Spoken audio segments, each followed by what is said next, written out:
On est vendredi, c'est notre rendez-vous. J'espère que vous avez tout préparé. Donc 140 g de beurre pour la pâte. On va faire une pâte très simple.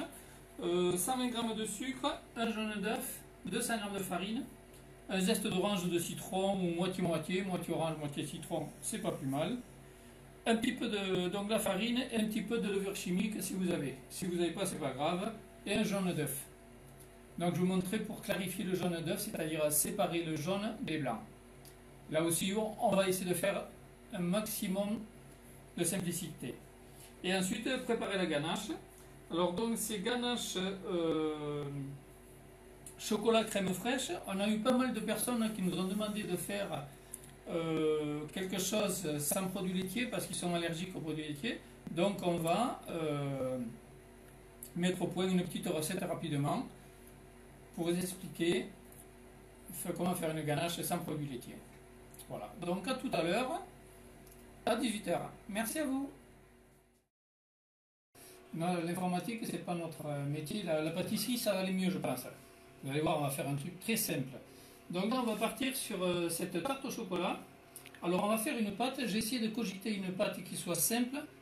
Et comme ça, vous n'aurez pas à sortir le rouleau, la farine sur la table ou sur la table de travail. Donc, on part sur un cercle de 24 cm. Le mien, il est un peu petit, il fait 22. Mais si vous avez un plat de 24 cm, c'est l'idéal. Donc, ensuite, on prend le beurre. Alors, le beurre, il le faut pommade. Là, il n'est pas tout à fait pommade parce que j'avais oublié au frigo de le sortir. Le mieux, c'est de sortir la veille. Donc, je vais le chauffer un tout petit peu, qu'il n'y ait plus de grains, comme une pommade. Donc, j'allume un petit peu le gaz. Sinon, si vous avez un micro-ondes, vous faites au micro-ondes.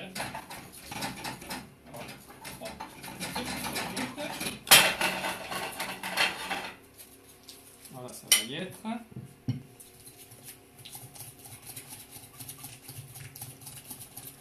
Alors je vais essayer d'être un petit peu moins rapide parce que la dernière fois on m'a dit que j'étais un peu trop rapide.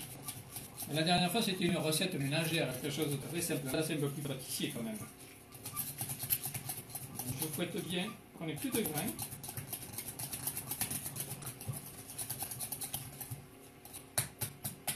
J'ai encore quelques morceaux. Je rechauffe un tout petit peu.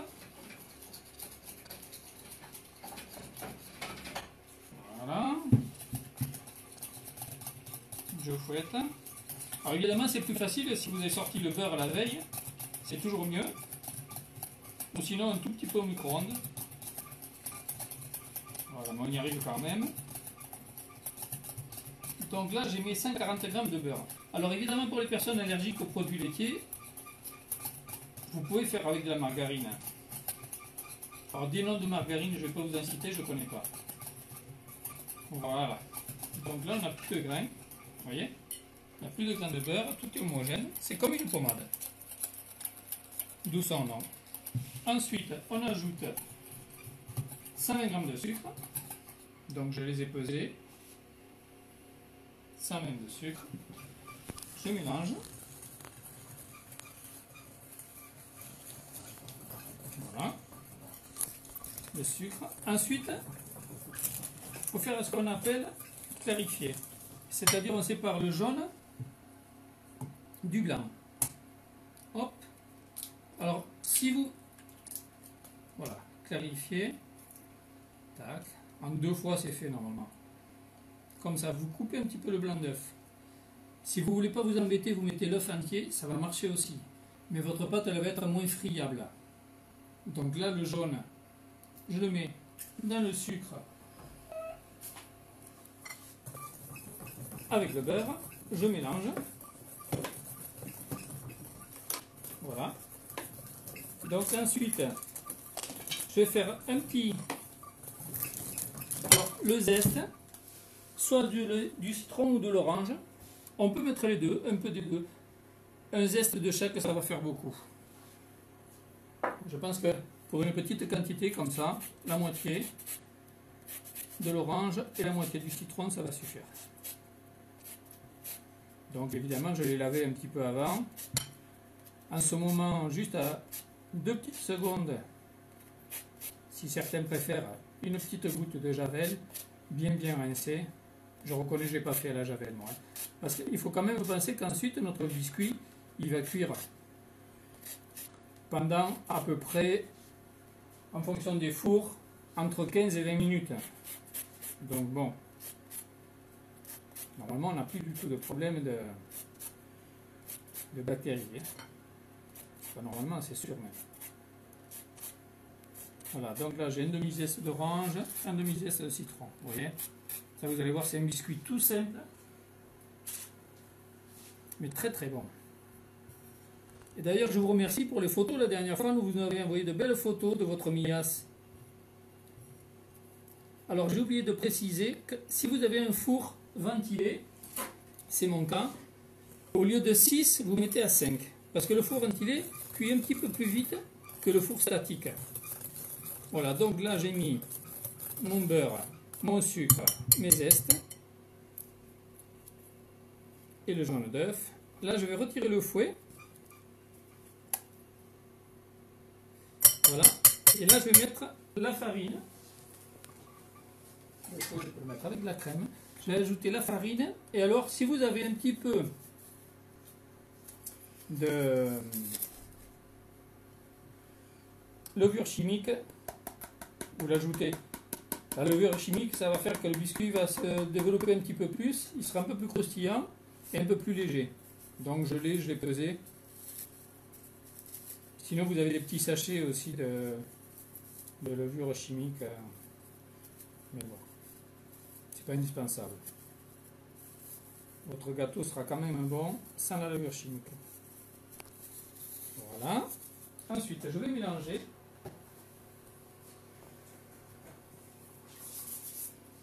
Alors, je vais prendre une cuillère à soupe. Normalement, on fait ça avec une palette. Je vais faire ça avec la cuillère à soupe. De toute façon, à un moment donné, il faudra mettre les mains. C'est ça le métier artisanal, c'est avec les mains. Donc, voilà, vous voyez, mon saladier est un petit peu petit. Prenez un saladier un peu plus grand. Voilà.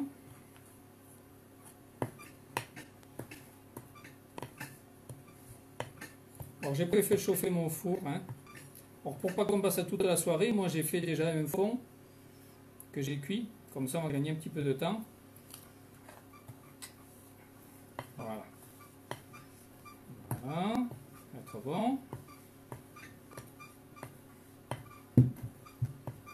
Voilà. Vous voyez, c'est pas vraiment une pâte, c'est un petit peu crémeux.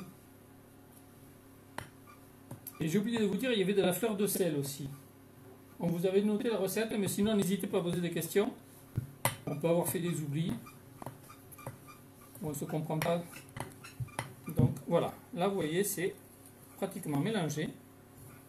Alors pour éviter de prendre un rouleau de la farine, d'ailleurs un rouleau j'en ai pas ici, on est à la maison, on est en confinement, on n'est pas obligé de tout avoir, donc il faut se débrouiller. Ça c'est une recette de pâte qui correspond pour un cercle de 24 cm. Donc moi le mien il fait que 22. Alors vous pouvez faire ça aux enfants. Vous voyez, plutôt que de étaler la pâte au rouleau, je fais comme ça. On met tout dans le cercle.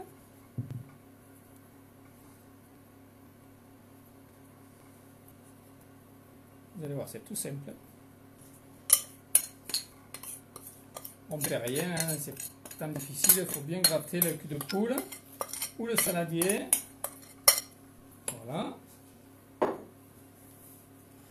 Voilà un petit peu les manches. Et alors là, les enfants, ils vont s'en donner à cœur joie. Faites-leur faire, vous allez voir. Voilà. Et j'appuie comme ça. Tout le tour, tout le tour, tout le tour. Alors là, ça va vous paraître peut-être un petit peu épais parce que mon cercle est un peu petit. Mais vous allez voir, on va s'en sortir. Bien comme il faut.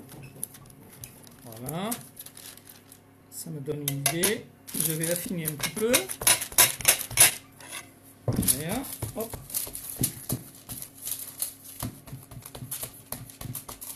Voilà, j'affine un peu. Ah, vous voyez, pas de rouleau. Vous faites faire aux enfants, ils vont penser que c'est la pâte à modeler. Et vous enfoncez le cercle. Alors le cercle, vous le beurrez un petit peu. Si c'est pas beurré, c'est pas grave. Alors vous pouvez faire la même chose avec ce genre de moule. Alors le moule, par contre, faut pas oublier de le beurrer. Pareil, avec le moule, et vous appuyez. Ça, 24 cm. 35 à 24 cm. Et là, normalement, moi, je vais avoir 80 grammes de pâte en trop, là, à peu près. Pour ce moule de 22 cm. Ça, vous le gardez. Vous faites un petit boudin que vous mettez au frigo. Et le lendemain, vous pouvez couper ou des disques, ou leur donner des formes comme ceci, et vous mettez sur plaque au frigo. Voilà, par exemple, on fait ça. Voilà, c'est pas trop régulier. Et une petite... voilà. Vous pouvez les aplatir si vous voulez, comme vous voulez. Voilà. Et ça, le lendemain, vous passez au four, et vous avez des petits biscuits pour le café. Donc cette pâte, je vais la mettre au four, thermostat 6, pendant un quart d'heure, 20 minutes. Vous vérifiez, normalement, un quart d'heure, ça doit être bon. Donc, là je mets au four. Moi j'ai préparé déjà une pâte cuite pour gagner un petit peu de temps.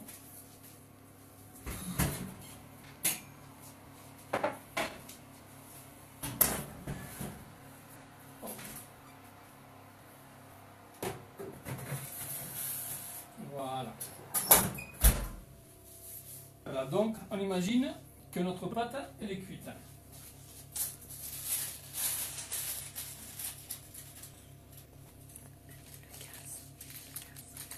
Là j'ai la pâte cuite.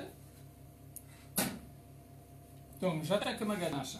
Alors la ganache, c'est 310 g de fleurette. La fleurette, c'est une crème liquide, pas trop épaisse. Parce que comme on est en confinement, on ne peut pas trop courir. Donc on évite de faire trop de matière grasse inutile. Si vous avez une crème épaisse, ajoutez moitié eau, moitié crème. Ça va alléger. Pour les personnes allergiques aux produits laitiers, vous pouvez remplacer cette crème fraîche par exemple de la purée de framboise, de l'abricot, tout ce que vous voulez. Et aussi la possibilité, si vous aimez, dans cette fleurette, on peut infuser par exemple de la feuille de menthe, de la verveine, tout ce que vous voulez. Alors après aussi on peut faire avec du poivron plutôt que de la fleurette, tout est possible. C'est à vous de voir. Donc là c'est la ganache. Donc la ganache, j'ai fait bouillir ma fleurette. Alors j'ai simplifié un petit peu la recette. Au lieu de mettre 310 g de chocolat, je me suis dit après tout c'est autant faire avec 300 g avec 3 tablettes de chocolat. Vous allez chez votre chocolatier, vous prenez un bon chocolat. Alors ici moi j'ai pris un chocolat du Pérou parce qu'il est très fin, il est élégant comme chocolat.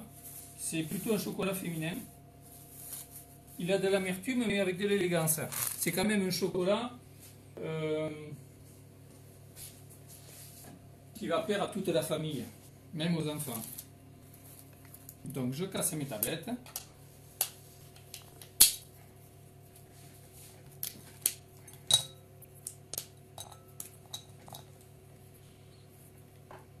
Normalement les tablettes elles font 100 grammes. Faites attention parce que de plus en plus, certains font des tablettes à 80 grammes.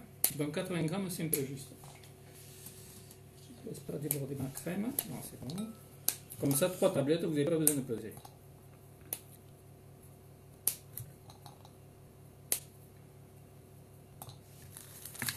Voilà. Ce qu'on pourrait faire aussi pour les personnes, pour les adultes, si vous aimez dans la fleurette, on peut mettre des graines de café, un petit peu des graines de café, un bon café, pour faire une bonne infusion chocolat-café, ça marche bien ça aussi.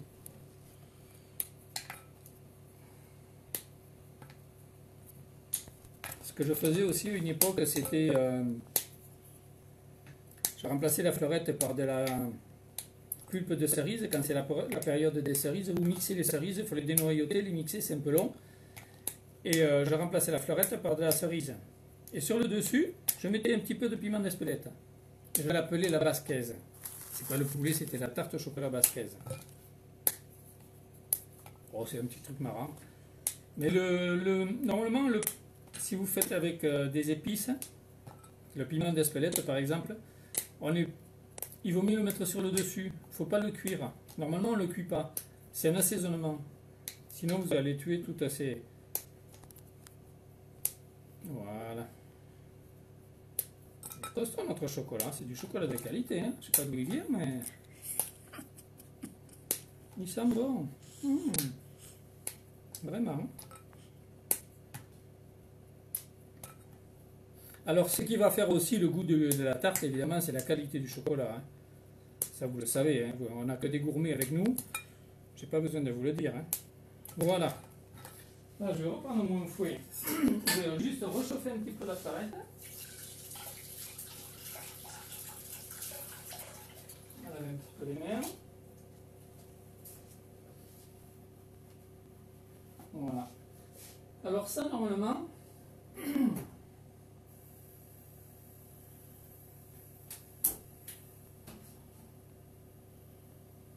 ce que je vous conseille, c'est de faire le biscuit, par exemple, le matin. Vous le cuisez, parce qu'il va falloir verser la ganache chaude sur le biscuit froid ou tempéré. Parce que si le biscuit est chaud, la ganache, elle ne va pas bloquer. D'accord? On va mettre un petit bout. On va travailler.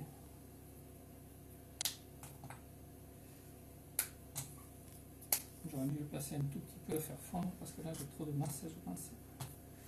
Alors si la masse ne fond pas, je pense qu'elle ne va pas fondre parce que mon chocolat est vraiment dur. On pourra mettre la fleurette quand même, mais on passera un tout petit peu au micro-ondes. Voilà, donc je verse ma fleurette. Alors pour les personnes allergiques, évidemment, eux, ça sera de la purée de framboise ou de l'abricot ou du coco, du lait d'amande, lait de coco, de soja, tout ce que vous voulez, enfin. Pour les personnes allergiques, vous avez l'habitude d'utiliser autre chose que les produits laitiers, donc je ne m'inquiète pas pour vous. Voilà. Et là, je mélange délicatement.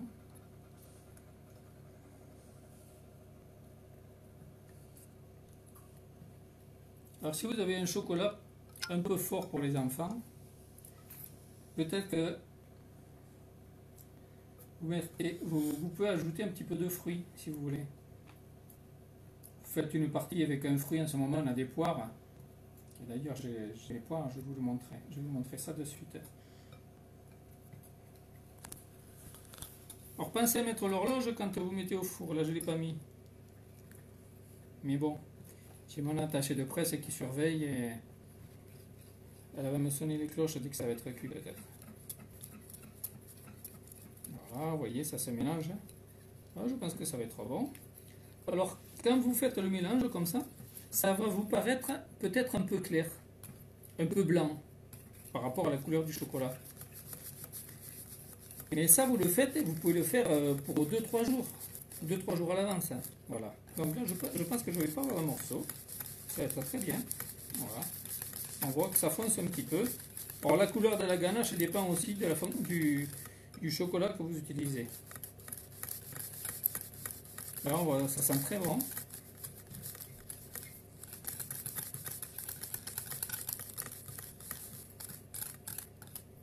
Voilà. Là, j'ai ma ganache. Terminé. Donc, on a dit, on ne met pas de beurre, hein, c'est pas la peine. On a un confinement, pas de beurre. Donc, la ganache. Voilà. Je la verse sur mon front. Je garde mon cercle ou mon plat, c'est pareil. Alors, évidemment, j'aurais dû avoir un cercle un petit peu plus grand. Mais on fera des parts plus petites, plus minces. Ce qui compte, c'est qu'on ait un équilibre entre le biscuit et la ganache. Si on peut avoir la même dose de biscuit par rapport à la ganache, c'est pas mal. Parce que trop de ganache, ça peut être un petit peu écœurant. Et c'est vrai que si on mange des fois des ganaches avec du beurre, de la crème fraîche, épaisse, il faut après se le digérer. Hein. Donc là, vous pensez surtout à mettre, si vous avez de la crème épaisse, mettez un peu d'eau, moitié eau, moitié crème épaisse. Et ça ira très bien.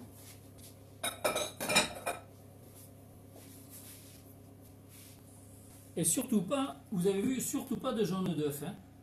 Parce que alors ça, c'est pour la digérer. Après, la tarte avec des jaunes d'œuf ou des mousses au chocolat avec des jaunes d'œuf, c'est mortel. Hein. Donc pas de jaune. Si vous voulez pas de crème non plus, vous mettez du fruit.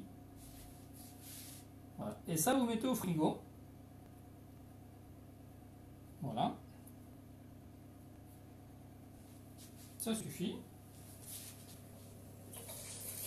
En principe, si vous avez un cercle, là, le cercle il fait 22 cm, il reste 80 g de pâte. Donc vous faites des petits biscuits avec. Et l'idéal, ça serait d'avoir un moule de 24, entre 24 et 26 cm. Et j'avais pas, donc j'avais pas sur place. Donc ça, on prend et on met au frigo. Et ça, vous pouvez le reprendre le lendemain. Donc moi, je mets là. Voilà.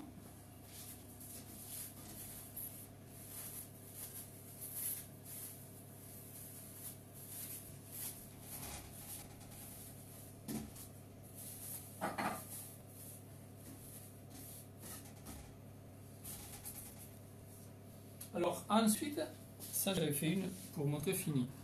Soit vous mettez un film, ensuite vous mettez votre biscuit, et ensuite vous mettez la ganache. Et comme ça, vous n'avez pas besoin de décoller au couteau. Ou sinon, vous décollez au couteau. Là, ça accroche un petit peu. Voilà. Parce que je voulais montrer, si jamais vous avez des enfants, ce que j'aime bien faire, la tarte, elle a été faite ce matin, ou hier, ou il y a 2-3 jours. Et moi, ce que j'aime bien dans les desserts, c'est les chauds froids. Alors, je prends une pomme, une poire. Je prends une poire, vite fait.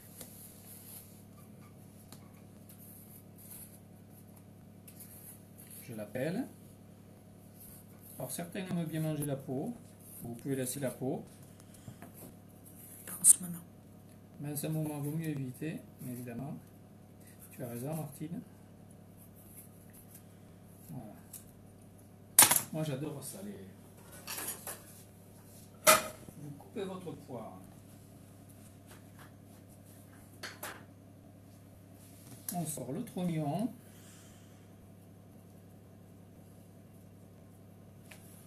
Voilà.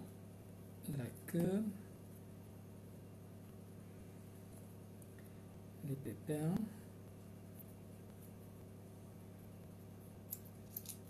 Voilà. Voilà. Pareil sur l'autre. Alors ça, je fais ça pour s'il y a des enfants et que si votre chocolat est trop fort. Même pour vous, ça peut vous plaire d'ailleurs. Moi, ça me plaît. Et ensuite, je coupe des lamelles.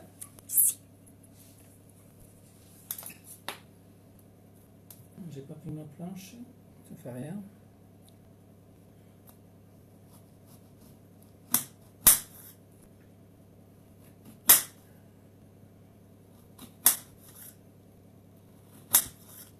Voilà. Pareil avec l'autre.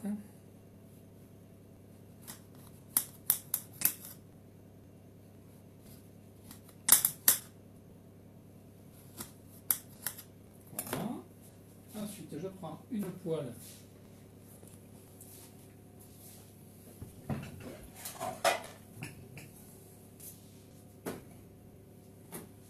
Ça, vous n'êtes pas obligé, mais moi j'aime beaucoup. Donc je vous le montre.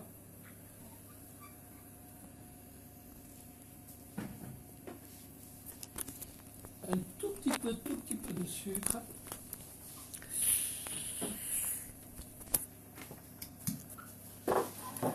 Voilà. Et les poires, je les prends.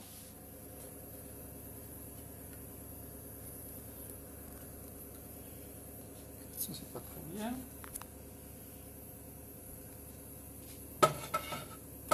Voilà. On fait s'appliquer un peu mieux, hein, parce que là, j'ai fait ça un peu à l'arrache.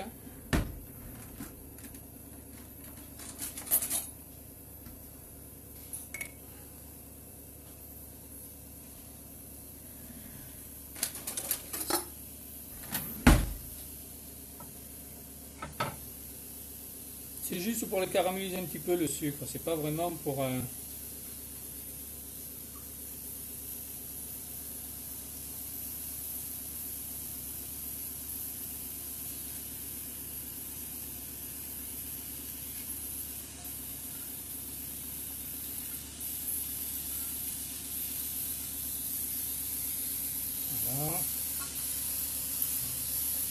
Faites un peu plus fin, un peu plus régulier. Hein. Je reconnais que peut-être un cadre. Mais c'est trop l'idée. Comme ça les... Vous les collez un tout petit peu, ça les poche, ça les rend plus tendres. Ça, les gamins adorent ça. Surtout si votre chocolat est trop amer. Vous faites un côté avec des poires et un côté sans poire.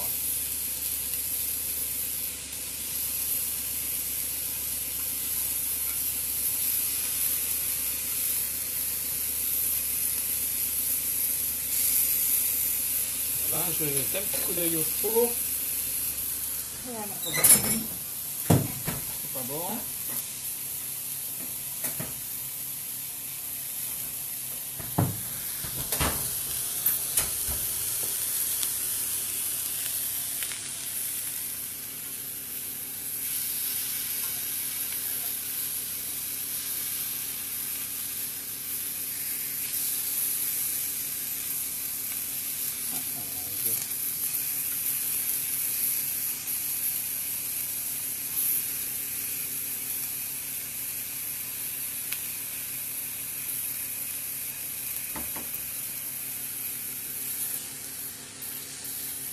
Encore un petit peu peut-être. C'est bon.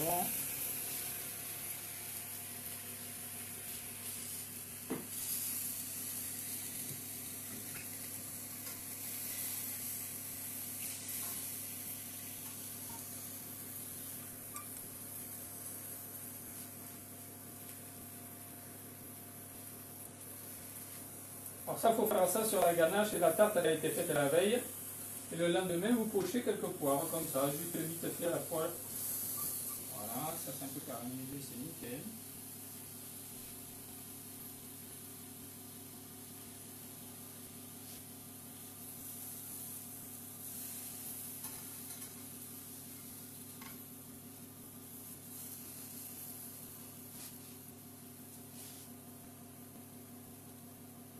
Voilà.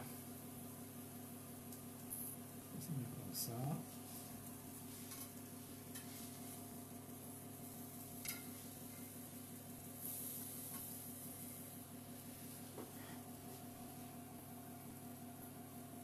Voilà. Voilà, donc si vous avez votre chocolat un peu trop amer, vous pouvez ajouter quelques poires, ou des framboises pour les enfants, ou des abricots, ou ce que vous voulez.